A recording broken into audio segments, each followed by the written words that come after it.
नमस्कार, आप देख रहे हैं न्यूज 18 बिहार झारखंड। मैं हूं आपके साथ रुचिका राज। इजराइल और हमास के बीच युद्ध विराम शुक्रवार से प्रभावी हो गया है और हजारों फिलिस्तीनी अपने घर लौटने के लिए चल पड़े हैं। साथ ही इजरायली सैनिक भी गाजा से लौट रहे हैं। इजरायली सेना ने यह भी कहा है कि हमास के साथ युद्ध विराम समझौता स्थानीय समय के अनुसार दोपहर को प्रभावी हो गया है और सैनिक सहमत तैनाती रेखाओं की ओर वापस लौट रहे हैं। वो घोषणा शुक्रवार सुबह उत्तरी गाजा में फिलिस्तीनियों के द्वारा भारी गोलीबारी की सूचना के बाद की गई। डोनाल्ड ट्रंप ने इजराइल की योजनाओं को मंजूरी दी है। प्रधानमंत्री बेंजामिन नेतन्याहू के कार्यालय ने शुक्रवार को यह कहा कि इजराइल के मंत्रिमंडल ने गाजा पट्टी में युद्ध विराम किया।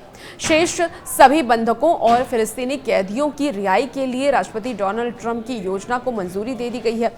बयान में यह भी कहा गया है कि मंत्रिमंडल ने बंधकों की रिहाई के लिए समझौते की जो रूपरेखा है उसको मंजूरी दे दी है, लेकिन योजना के अन्य पहलुओं का उल्लेख नहीं किया गया जो कि अधिक विवादास्पद है। हालांकि ये मंजूरी 2 साल से चल रहे विनाशकारी युद्ध को समाप्त करने की दिशा में एक महत्वपूर्ण कदम है, लेकिन व्यापक युद्ध विराम कई योजनाओं और कई सवालों को छोड़ देती है, जिसमें कि ये भी शामिल है कि क्या और कैसे हमास निरस्त्रीकरण करेगा और गाजा पर शासन कौन करेगा।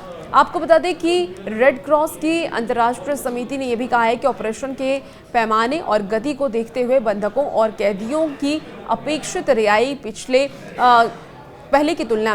कई सालों की तुलना में अधिक चुनौतीपूर्ण होगी।